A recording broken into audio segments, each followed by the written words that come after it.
जय जगन्नाथ। आखिर भगवान जगन्नाथ जी की मूर्ति अधूरी क्यों है? इसके पीछे छिपा है भगवान का दिव्य रहस्य। नमस्कार दोस्तों, क्या आपने कभी ध्यान दिया है कि भगवान जगन्नाथ जी की मूर्ति अन्य देवी देवताओं की मूर्तियों जैसी नहीं होती। उनके हाथ पैर पूर्ण रूप से दिखाई नहीं देते और उनका स्वरूप अनोखा है।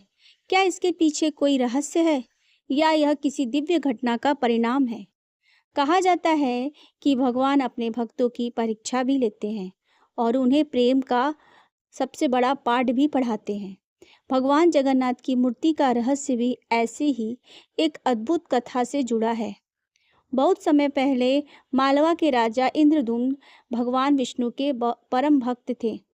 उनके मन में एक ही इच्छा थी, धरती पर ऐसा मंदिर बने जहाँ स्वयं भगवान सदा के लिए विराजमान हो। राजा दिन रात भगवान जी की आराधना करते।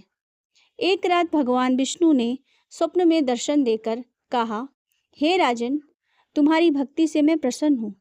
समुद्र तट पर तुम्हें एक दिव्य दारू मिलेगा, उसी से मेरा स्वरूप बनवाना। अगली सुबह राजा अपने सैनिकों और पुरोहितों के साथ समुद्र तट पे पहुंचे।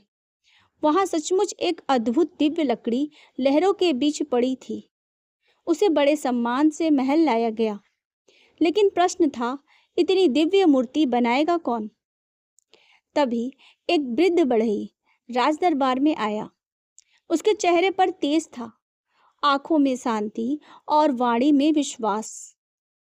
उसने कहा, मैं मूर्ति बनाऊंगा, लेकिन मेरी एक शर्त है। जब तक मैं स्वयं बाहर न जाऊं, कोई भी कमरे का द्वार नहीं खोलेगा।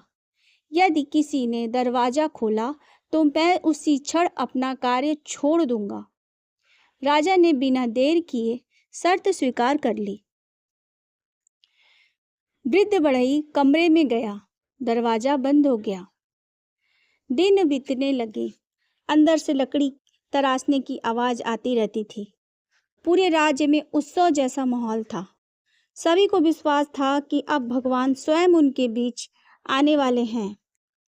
फिर अचानक एक दिन आवाजें बंद हो गईं।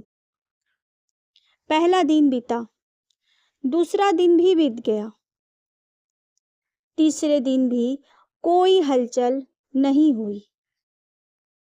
रानी का मन घबरा उठा। उन्होंने राजा से कहा, महाराज, कहीं उस वृद्ध के साथ कोई अनहोनी तो नहीं हो गई? यदि हम देर करेंगे तो बहुत देर हो जाएगी। राजा असमंजस में पड़ गए।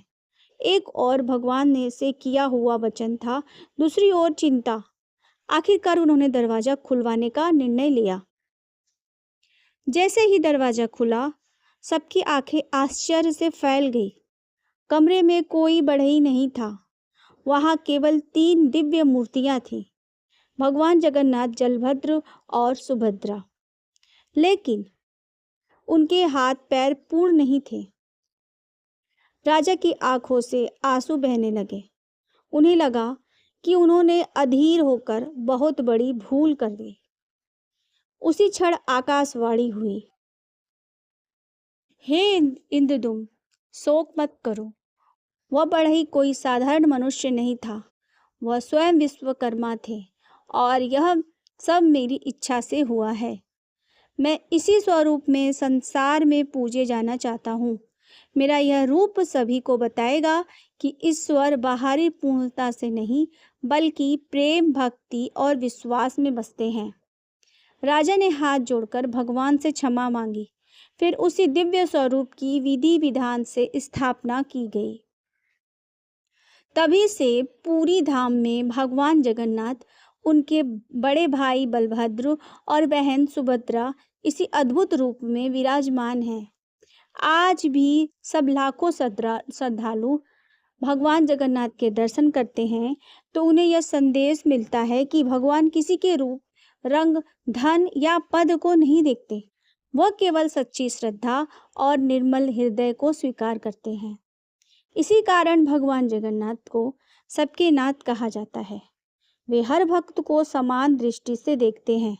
दोस्तों, इस कथा से हमें भी सीख मिलती है कि जीवन में धैर्य, विश्वास और भक्ति सबसे बड़ी शक्ति है। कभी कभी जो हमें अधूरा दिखाई देता है वही भगवान की सबसे बड़ी लीला होती है। अगर आपको यह दिव्य कथा पसंद आई हो तो वीडियो को लाइक करें, अपने परिवार और मित्रों के साथ साझा करें और कमेंट में श्रद्धा से अवश्य लिखें। जय जगन्नाथ।